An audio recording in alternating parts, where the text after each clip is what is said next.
Ari is one of the, no pressure, Ari, one of the best presenters I know. Is a great job of sharing information in a very comprehensible way and a very comprehensive way. And he's, I guess he'll do the job of telling you what he's been doing, but I know he's sort of started the work with the D-tags on whales, and he's done some amazing work in Monterey Bay, and I guess he's going to talk to us about some of the work that he's done with the feeding groups in Antarctica. So I'd actually rather let Ari tell you what he's doing, because I'm sure he'll do a better job than I can do. But I'm delighted to have him here because I think that his work fits really well with, certainly with Fred's work and everything else we've been looking at. So welcome. Awesome. Well, thank you, Jody. Thank you, Katie, and everybody else that's here. I really appreciate the opportunity to talk to you guys. I think the Earth Species Group is doing some pretty awesome things in terms of thinking, not even outside of a box. I don't even think there is a box to be outside of, in terms of what you guys are doing. And I'm always appreciative of chances to kind of talk with folks who think slightly differently than me, but maybe have a little bit of overlap, because it helps me think about how I can do my science better, but also I really like the opportunity to sort of share what we're doing and give that kind of opportunity to other folks to use the things that we're doing, or come up with ways to collaborate and think about ways that we can do our science that we haven't thought of. I think I've ended up sort of in a bit of a box myself in terms of the science we do, just by the nature of your position or timing of your work. And I'd love for the things that we collect to be more broadly applicable. And your organization is awesome, and I really appreciate having met Katie a few years ago down here, and she's been really supportive of the work that we're doing. And I hope that this can be an interactive kind of talk and discussion, and hopefully lead to some things that I can provide for you guys in the future. So with that, I think, let me see if I can share my screen and give you guys a little bit of a presentation here. Okay. Are we in presenter mode? Does that look, you guys can see sort of the full screen? Yep. Okay, great. Good. Yep. So what I wanted to talk about today are sort of some of the tools that we're using as researchers to uncover humpback whale foraging behavior. And I've had the chance to work in a lot of really cool places, and humpback whales are one of the species we work mostly on up in Alaska, here in Monterey, as well as in the Antarctic, and also in Cape Cod on the east coast of the US. I'm a researcher at UC Santa Cruz. As well, I started a nonprofit here locally called the California Ocean Alliance, which is more dedicated to early education in STEM fields for young students. And I thought it's important sort of to give you a little background on my academic philosophy. I was trained initially in anatomy and functional morphology and physiology. And I think understanding how animals are put together is a really important thing to be able to then study their behavior, because animals can't behave if they don't have the means to do it. And so the early training in marine mammals and understanding the adaptations that marine mammals have for living in an aquatic environment was really helpful to then start studying their behavior. And once you start studying behavior, for me, it was a very simple move to ecology, because I was really interested in why animals did certain things and how the environment around animals impacts their behavior. And that's precisely what ecology is that how an environment affects an animal and what it does. In order to do this, we obviously, working in the ocean, you can't do things firsthand. So we used a lot of different tools like oceanographic sampling of prey using echo sounders, which send a very high frequency sound into the ocean. It bounces back off of things that have a different density than water. You can tell if there's something in the water column. And then in order to study the animals, we've developed some new tools and tags over the years. And I'll talk a little bit more specifically about these in a minute. But outside of publishing scientific papers and being in that literature, I think the bigger impact that we can have with the work that we do is outreach and education opportunities for students that are far younger than college age, and obviously conservation and management too. So I take very seriously the opportunities to work with folks and turn the things that we're doing into tangible and digestible sort of pieces of information, like Jody mentioned early on, so that a broader audience is sort of aware of what we're doing and what the issues are. And then we can learn from people what is on their minds and how we could better tailor the science we do to try and benefit people in the questions that they have. I think marine mammals and whales specifically are a really good model because they represent these fantastic things about ocean ecosystems, right? As the biggest animals on the planet, to support something this big, the ocean has to be working in a certain way. And so whales represent very healthy oceans in a lot of respects. They also have a very emotional connection to people. And so that sort of duality of being important both ecologically as well as culturally, I think puts whales in a really unique place. Now, I think obviously there's a lot of folks here that don't study whales. And so I wanted to give you guys a little bit of a background on the evolution of whales and their feeding, because I think that helps to sort of set the context for ways that we study their behavior. And we consider baleen whales as bulk filter feeders. And this is a drone image of a blue whale that has its mouth full of water. And so the bottom part of that looks like a semicircle, is the distended mouth cavity of a blue whale that is full of water, absolutely massive amount of water that gets in there. Now, whales are not the only animals in the ocean that are both big and that filter feed. And over the last 100 million years in the ocean, there's been this repeated independent evolution of both gigantism and animals that filter feed. So things like manta rays, whale sharks, basking sharks, baleen whales, the megamouth shark, have all come up with a strategy for filtering out a lot of very small things in the ocean. And because the biomass in the ocean is really at the bottom of the food web, there's so much food that is small. If you can come up with an efficient and an effective way to get it, it can allow you to gain energy much faster than if you were targeting single prey items.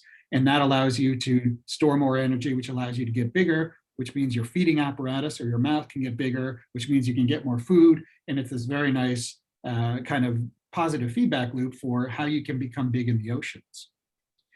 Now, baleen whales didn't evolve baleen initially. So whales were land mammals that returned to the oceans about 40 or 50 million years ago. And when they did, they had teeth. Dolphins, the odontocetes, sperm whales, these are the things that have teeth. And it wasn't until about 30 million years ago that the first baleen actually shows up in the fossil record. And baleen are these keratinized plates that hang in the mouth of whales, and they look or act like kind of a comb or a sieve. And they're very fine, they're very tightly spaced together, and whales open their mouth, consume a large volume of water, push that water out through that baleen, and the very small things that are entrained in the water there get caught in the baleen, and that's how they feed. Well, baleen doesn't appear in the fossil record until a time in the oceans when something called the Antarctic Circumpolar Current was established. And this is, if you think of the Antarctic continent as sitting at the bottom of the planet, there's a current that goes all the way around the Antarctic. It's unstoppable and it is unabated. And it helps to provide the mechanism for productivity and nutrients in an environment that otherwise wouldn't have nutrients near the surface with sunlight to create primary productivity, which are the building blocks for life, which create all the biomass that whales feed on. So once that current became established, there was a huge biomass of small things in the ocean. And baleen was evolved as an adaptation to be able to take advantage of that. Now, interestingly, if you look on this plot here, the first baleen whales, if you look at their body size, were relatively small, 5 or 6 meters, which again is not small relative to land animals, but in the ocean, it is pretty small. It wasn't until much more recently, in the past few million years, that baleen whales have grown in their body size. And this has come sort of as a direct result or correlation with other types of things in the ocean that occur non-randomly, but are sort of structured events that lead to this enhanced productivity. So in California, we have this coastal upwelling in Monterey Bay. There's glacial cycling, and all of these things act to help stratify the water column, bring nutrients to the top of the water column, and keep them there while there's light available to promote this phytoplankton growth and zooplankton growth and very small organisms that whales can feed on. So because of the physical environment and changes in that, that's what's allowed baleen whales to not only evolve, but to also get much larger. Now, If you're a good predator, though, you have to be able to take advantage of prey as it behaves in different ways. And as a predator, your foraging strategies depend on your physical constraints as well as the behavior of your prey. And animals can do lots of things to try and make themselves a better predator by foraging at different times of the day, foraging for different amounts of time, or the way in which you feed. And there's tons of examples of how different animals feed in ways that they take advantage of their foraging structures. And having this plasticity in your appetite of behaviors or being flexible as a predator is one of the things that can make you really successful in nature. And baleen whales, specifically humpback whales, I think are the prime example of how to be plastic and take advantage of situations in the ocean that other animals simply can't. So if we wanted to study baleen whales, ideally you'd do something like what Jane Goodall did or Diane Fossey did, and you would go and you'd sit there and you would watch animals continuously in their environment and write down everything. You'd know individuals, you would know their personalities, you would know the sounds that they make and how those relate to behaviors. But obviously in the ocean, and if you're studying whales that spend 95% of their time underwater and do most of their behaviors out of our sight, you have to come up with tools to be able to do that sort of outside of what you can observe naturally. And so this is where we've developed these new technologies. And I know some of the folks in the Institute here worked at Woods Hole and have done some work probably with the technology that we're working with as well.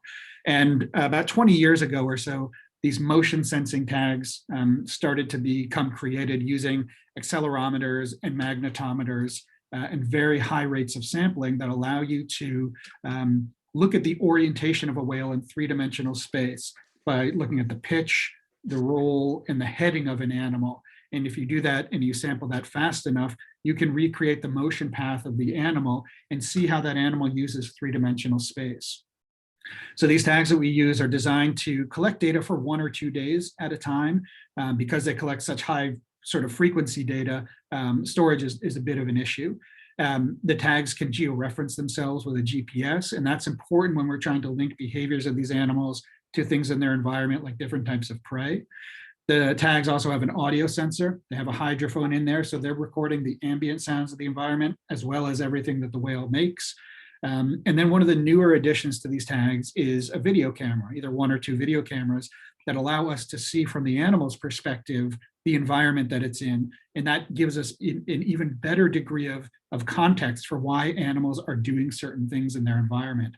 And that's really important because if you're just looking at tag data, knowing why an animal feeds here versus feeds there is something you wouldn't know, or why does it make a sound here versus here? And with the context of a video, it can help to elucidate some of those things. These tags then fall off the animal, they float to the surface. We pick them up with the help of a VHF transmitter. We have to download all of the data because there's so much of it on there, we can't transmit it very well. And then we can recharge the tags and go out and put them out again. Obviously, the fun part is putting tags on. I'll show you a few videos of how we do that. This is putting a tag on a Minke whale in the Antarctic. We use a long carbon fiber pole that's a bit flexible. The tag just sits in a friction fit housing. You try and get close enough up to a whale that you're sort of within reach. And then when they come to the surface, you literally just kind of slap it on their back.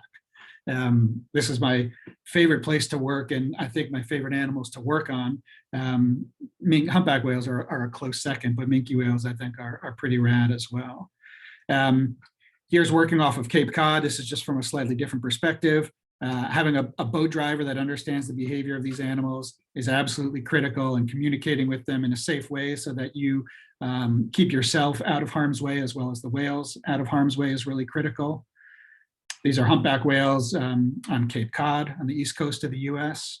And then I think this one is from Alaska from a slightly lower down perspective, one of these large feeding groups that Fred works. This is, I think, either in Teneke Inlet or somewhere up there in Southeast Alaska.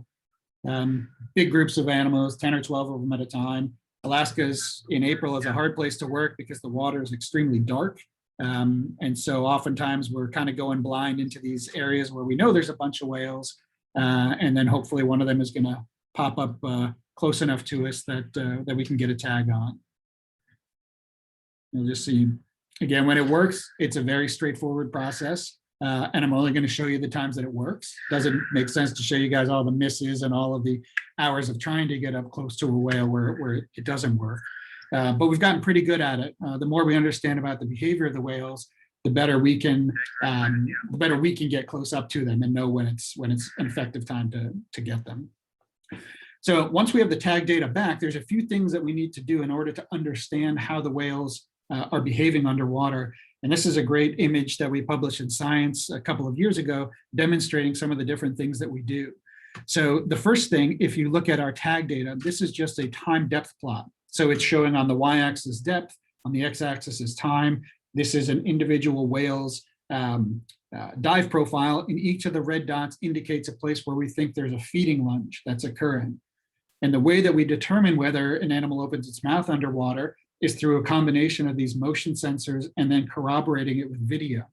And for baleen whales, when they are swimming in the ocean, in order to feed, they have to accelerate very quickly, and then they open their mouth, which is effectively like opening a parachute, and their speed is going to slow down dramatically when that occurs. And so what we can do is we can look for signals in the data, and this green line here is the speed signature of this whale.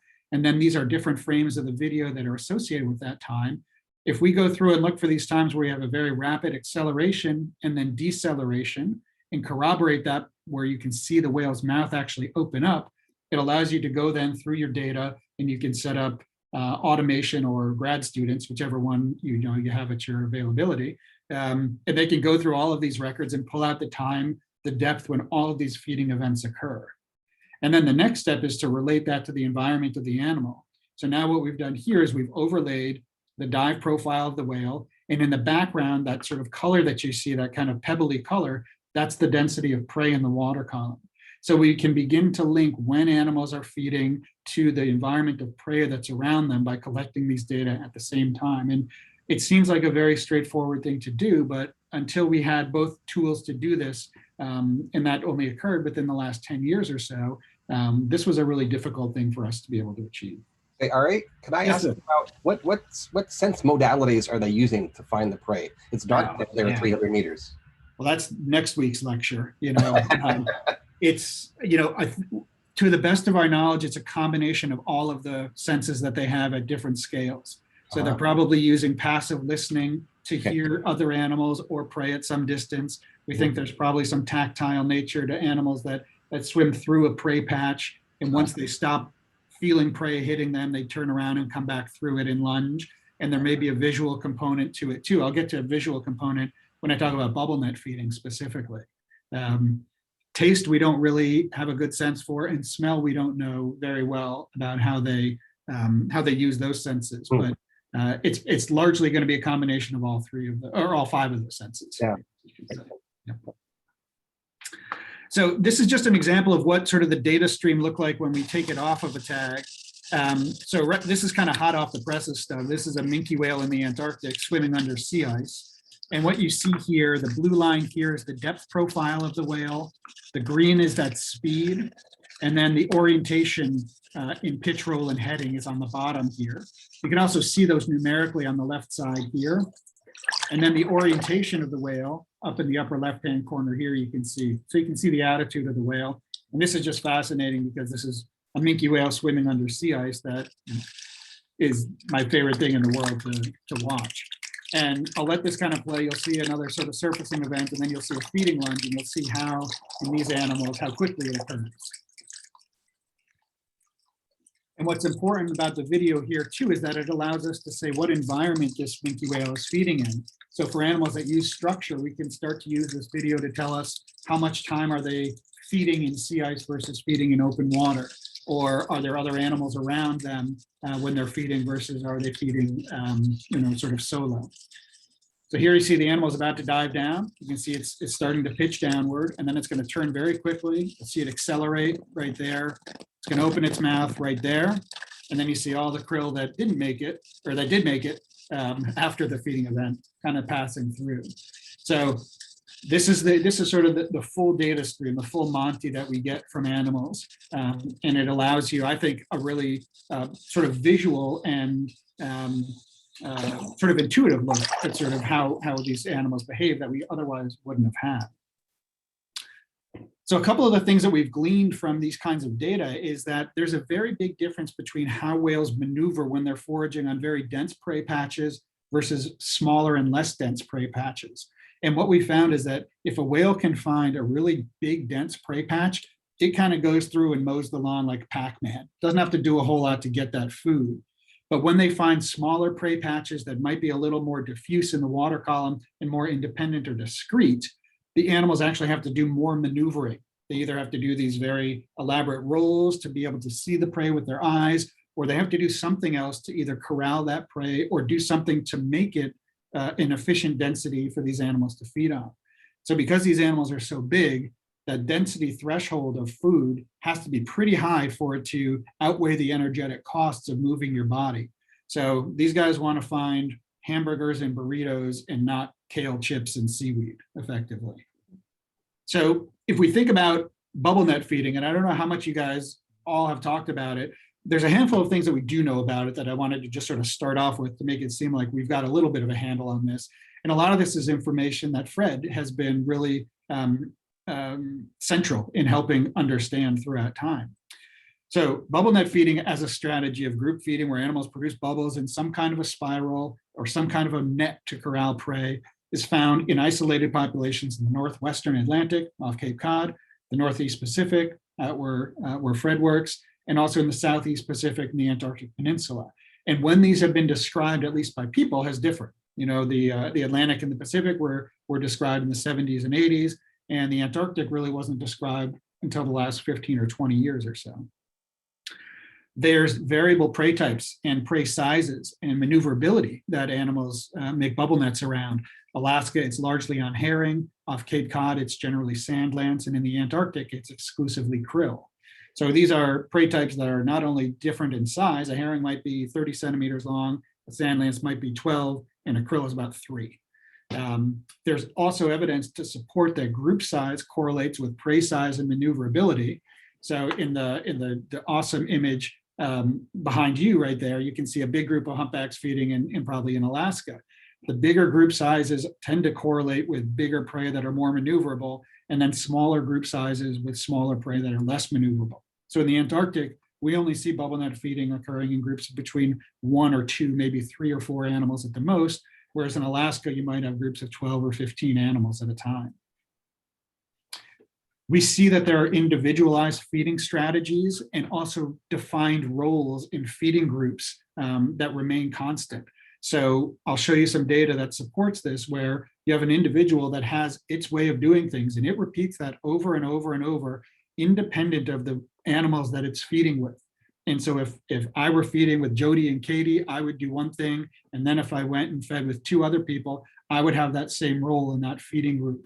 And that's something that we see evidence of, but we don't know exactly how that evolves or how that is dictated within groups though. We know that this is a socially learned behavior and that it's transmitted very quickly in populations. A graduate student named Jenny Allen did this fantastic study in Cape Cod where she looked at this particular type of bubble net feeding where a whale would blow a bubble net, come to the surface, and then slap the water with its flukes and then make another quick loop and then feed.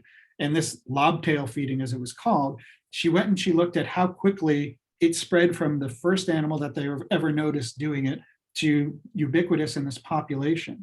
And using a social network analysis, what she found was that that behavior was transmitted, I think, about 7 times faster than you would expect through just sort of random associations of animals.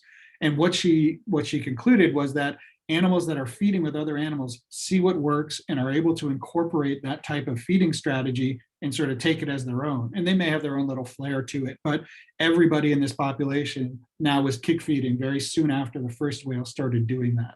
And it also helps that these groups are very fluid. Animals feed preferentially with certain animals, but they do a lot of switching back and forth between different feeding groups. And this may be something that's very different from what Fred sees in Alaska, where you have very defined feeding groups, and getting membership into that group requires something that we don't understand. This is directly related to Fred's work and his dissertation work, is that this behavior really only occurs at very shallow depths. And Fred's work really suggests that there's something about the physics of bubbles, that the continuity of them, if you were to blow them at a deeper depth, may decrease and not produce as good a corral to keep fish in. So we really only see it occurring in the top part of the water column. And we think there's a visual component to this because it's only been observed during daylight hours. I'll show you some data from Cape Cod and from the Antarctic where we've got thousands of hours of tag data. Again, we see a correlation where it might occur at midnight, but that's in January where there's still some sunlight and the prey are still visible to the animal. So we think that there's a very strong visual component to this behavior. Another thing I'm not going to get into, yeah, sorry. Just a quick question. Do you ever get, I know that bees forage during a full moon, but they can't handle it if it's a darker moon. And is there any humpback whale bubble netting during a full moon? It's a very good question. We could probably go back and look at some of our nighttime data. I can almost guarantee you we've had tags out during full moons, but it may not be in an environment where they were bubble net feeding. Yeah, it's really dictated by whether or not the prey are up in that part of the water column at night, and whether the whales can then see them. Yeah.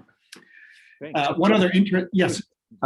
So does the visual component explain at least one modality of the social learning, that they could be watching each other? Or Absolutely. Acoustic component to that too? I think so. Yeah, I think that, I think the acoustic component of this is different in the different feeding groups. And as Fred can probably speak to, in the Alaska groups where you have bigger groups, it may be that acoustic communication is required with larger groups, or potentially with a prey type that also might respond to the sounds that the animals are making. In the Antarctic, we haven't heard any of those feeding calls associated with bubble net feeding. And there are some calls that we hear in Cape Cod associated with feeding, but nothing like you hear in Alaska. Yeah. And then one other interesting thing about this, and for all of the behaviors that we've studied in marine mammals that do have any kind of a lateralization or a bias towards one side or another, bubble blowing in whales is almost exclusively a right-sided thing. A right side bias, just like we have in humans of 88 or 89% of us are right-handed.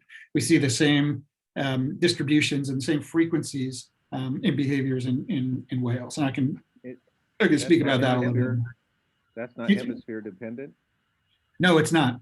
The right side is the right side. It much more to do with the lateralization of the brain in vertebrates. You can imagine how disagreeing over this would be disastrous. Yeah. It would. We'd have to look at brains in southern hemisphere animals. Yeah. In physics, we call this symmetry breaking. You have a system that can do one thing or the other, clockwise, counterclockwise, right, left, and the system will just sort of latch into this. It's probably stabilized by the social interactions and success. Certainly, it's stabilized by success. These animals are going to repeat and do things that work for them. And if it can be more efficient by doing it predominantly one-sided, that tends to be the way that animals will do it. Right. So, a couple of things about bubble net feeding that we have gleaned. Sorry, the animation on this slide is a bit off.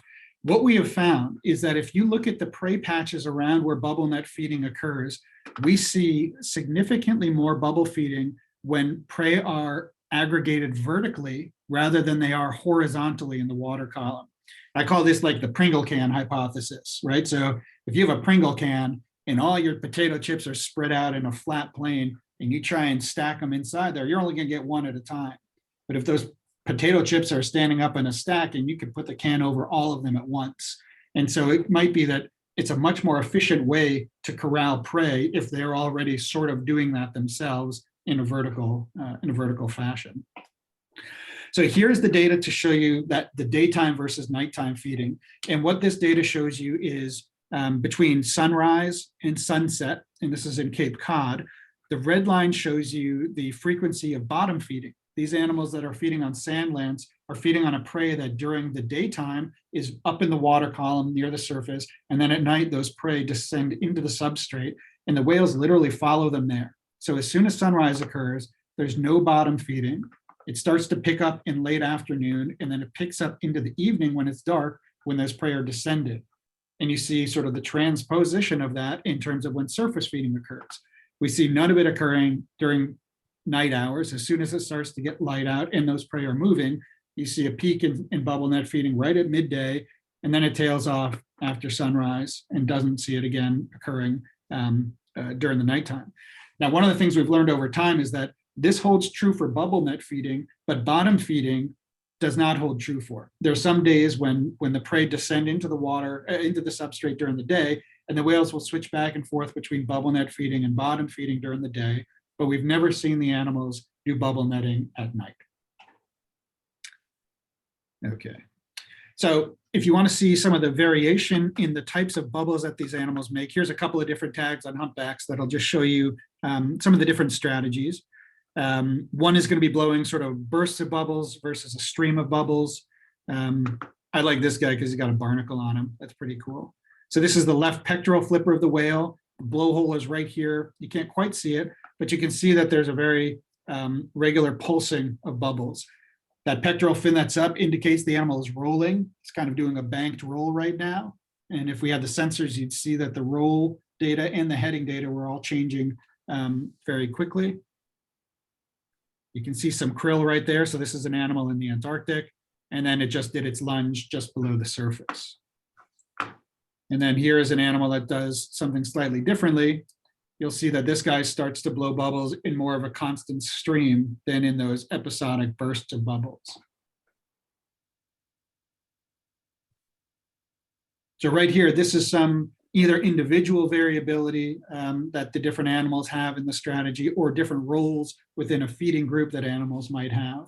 But not clearly, not everybody does things the same way. Are both of those whales in Antarctica? Yes, yep, these are both Antarctic feeding whales. Yeah. All right, here's another one, and this time you can see sort of the data streams that are occurring here. So remember, the speed is this green, the blue is the depth, and down here, whoops,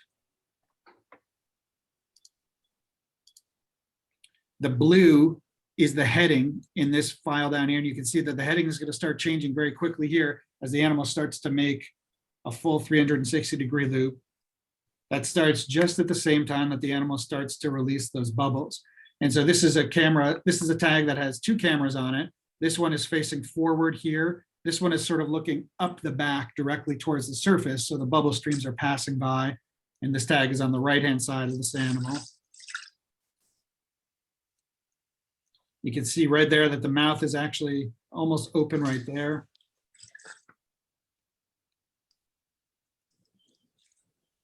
So it made a full loop. It blew a couple of bursts of bubbles. It just opened its mouth right there, and you see the speed decrease very dramatically. So this animal, and this, you'll see some sand lance probably swim by here. This is an animal from Cape Cod. And you can see the bubble net sort of at the surface. So this animal did a nice spiraling loop with full bubble blowing, and then a couple of episodic ones before it came up to the surface. All right, and here's one more example. You can see this humpback whale is going down. This is interesting because in this group, you can see a few of the other animals associated with it. So that was a humpback whale that was upside down. You can see the underside of its flukes and its belly. You see as this animal gets down towards the bottom of the dive here, you're going to start seeing the bubbles come up. Again, there's at least 2 or 3 other animals in this group here. So putting out multiple tags on animals in the same group is really helpful because we can then identify how the animals are interacting relative to one another and how the behavior of one may influence that of another. In these animals, in these foraging groups in Cape Cod, we do have animals that are considered to be sort of parasitic, or they don't really perform any functional role in a bubble net, and they move between feeding groups and kind of just take advantage of, they're like mooches. They just take advantage of the bubble nets that other animals are blowing. But it's a strategy that seems to work for some of them. Wow. So this guy's here is going to start blowing bubbles in a second.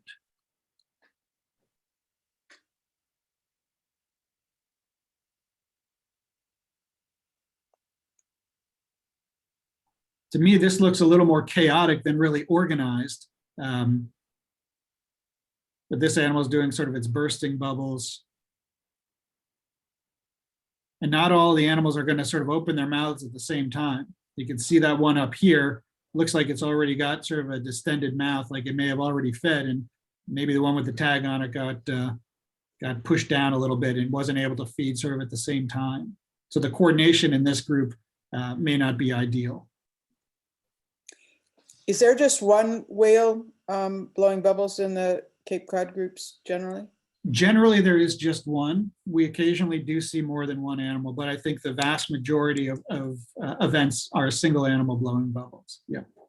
I'll show you some evidence of otherwise in a couple of minutes. So one of the other tools that we developed to initially be able to look at the space use of these animals in 3 dimensions was we worked with the video game developer at the University of New Hampshire to turn that motion, the pitch, roll, and the heading, into an animated track of the animal. So each little chevron here is a second of time, and you can see the orientation of the whale. The blue and the red are where the fluke strokes are occurring. So when the animal is actively accelerating. The yellow portion is just simply where the animal has rolled off axis and is just rolled over. And this is just a demonstration so you can see how on a dive in 2 dimensions, this would just look like it was going down to the bottom and then coming back up. But you can see how the animal is actually using space, going back through an area and feeding in different parts of the water column as it goes. And so these are really nice intuitive ways for us to first look at how much of the environment the animals are using, where they're swimming actively versus where they're just kind of cruising. And we try and turn each track that we have into this kind of a plot.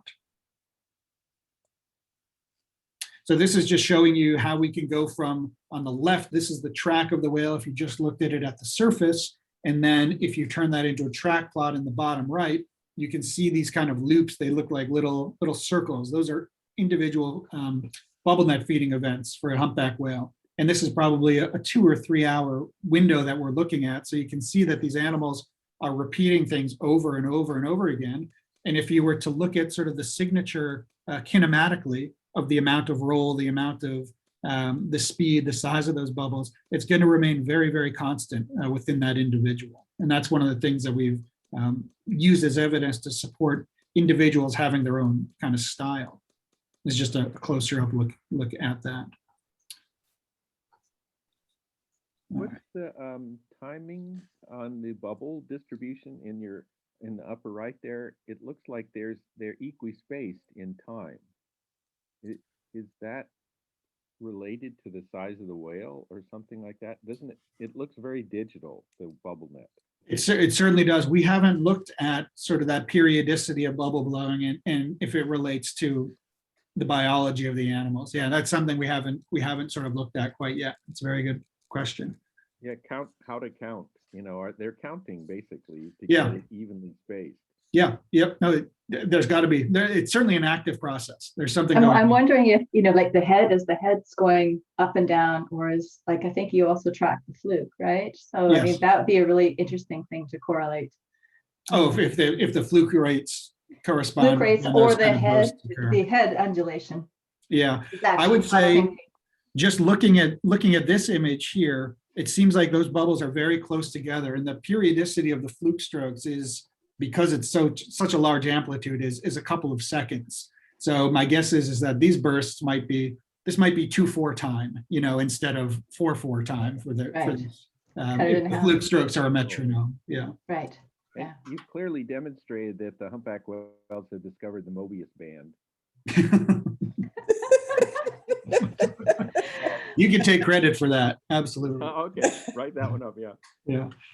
So what this image shows is just some of the individual variation that we see in the types of bubble nets that are produced. So this animal here coming in from the bottom right makes 2 loops at the base of its bubble net and then comes to the surface. This one does much more of a corkscrewing. And then this one sort of goes down and does 2 loops before it comes up to the surface. This actually is a younger animal that is kind of figuring things out. It hasn't devised a strategy that clearly works in any way. And oftentimes we see calves of mothers that are bubble net feeding kind of going off and doing things on their own, and they'll blow a few bubbles here and then they'll surface without their mouth open, or they just haven't figured out kind of the sequence of timings yet. But we see this development of it in young animals, which is pretty cool. I mentioned the lateralization stuff. I didn't want to go into it. I thought we could kind of skip that, but talk about it later if we wanted to. But we do see this lateralization for right side dominant behaviors in marine mammals, and all of the things that they do from strand feeding when these animals do feed on the bottom, they almost always exclusively roll to the right side. And when they blow bubble nets, it's always in this right orientation pattern.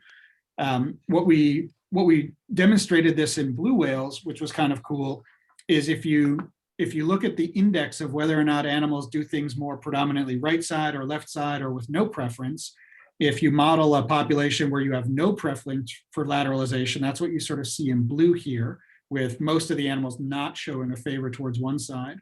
This red here shows you our actual data for blue whales. So while you still do see a lot of animals that don't have a preference, you see much more right side dominant in their lateralization than you do left side dominance in there. What we demonstrated, though, is that the one place where you do see a left side dominant behavior in blue whales is when they're feeding at krill patches that are near the surface and that are small. And this gets to the visual component of it. If you look at the bottom left-hand image there, the whale's eyes are on the sides of its head. And so if the right eye of this animal, and in right-sided animals, the right eye is the one that typically has the visual acuity and focus on the prize. If you're an animal that needs to keep your right eye on the prey patch, and that prey patch is above you, and you start to move towards the surface, if that animal rolls to the right eye actually faces down and away from the prey. But if you roll to the left, that right eye is facing upwards. And so in this specific case, where blue whales are feeding on prey patches near the surface that they're visually orienting on, they end up rolling to the left. But they're doing it so that their right eye and that dominant side can be still in proximity to the prey. So it's an interesting sort of paradox that they roll to the left, but they do it for the same reasons that they always do. And so we can look at humpback whales sort of in a similar way. If there is a component of what they're doing that's visual, you may see this sort of change in their orientation so that their eye is being functionally sort of with the prey. So Ari, Yes. can you see from your D tags when they're blowing the bubbles, if they're blowing out of one nostril or both? Only if we had the tag right behind the blowholes, and we have that a few times.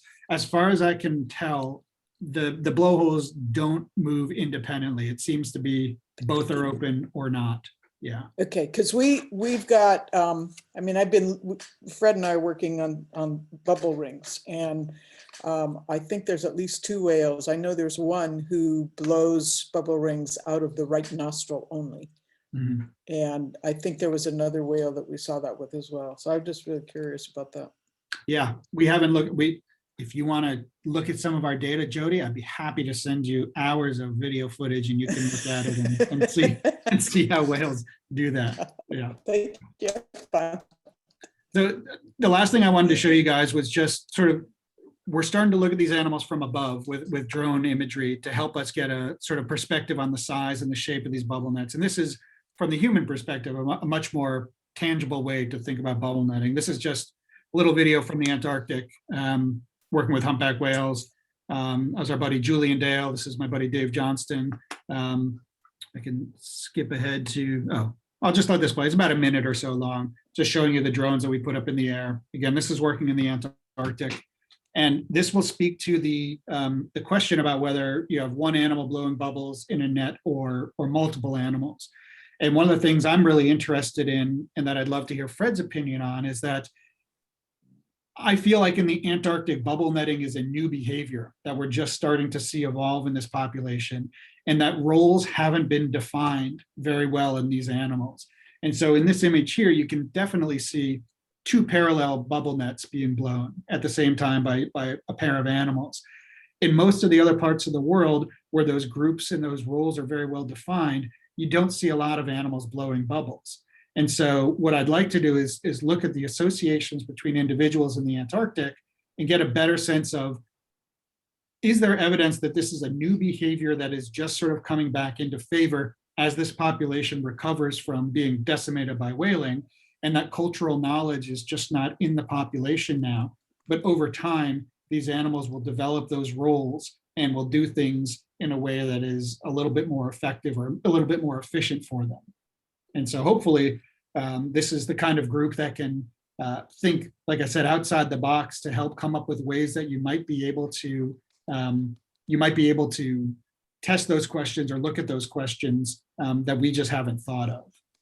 And I could just sort of show you those bubble nets again. There's a couple of bubble nets again. You can clearly see two parallel tracks, sets of bubbles being blown. And you'll see both animals coming up. It's a very beautiful kind of ballet that they're doing here. Another interesting thing is that we oftentimes see these humpback whales in the Antarctic, they lunge below the surface. The krill aren't always right up at the surface like you see the herring in Alaska. And this is a group of 4 animals. This is a pretty big group for bubble net feeding in the Antarctic. And I think this is just the last one again, showing you from a slightly lower angle, a couple of animals.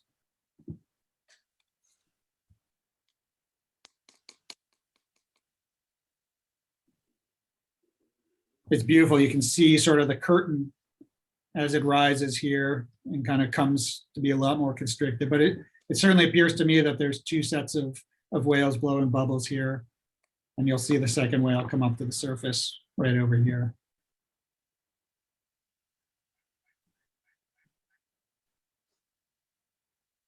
So kind of looking forward, there's questions that I have and that my research group has about understanding this behavior and what it means, comparing across sites, looking at its evolution, whether the complexity of bubbles, relates to long-term associations between animals, and a better understanding of sort of the benefits to each individual whale in the group.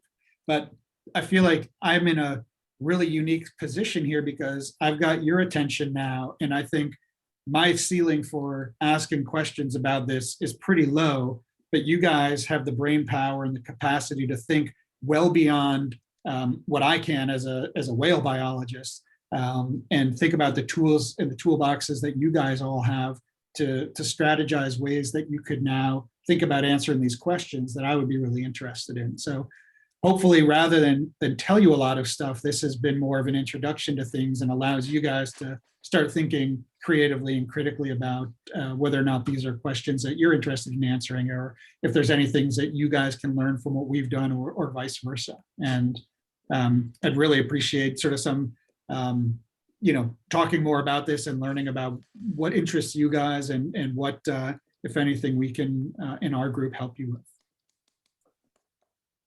That's fabulous. Yeah. Hey. Great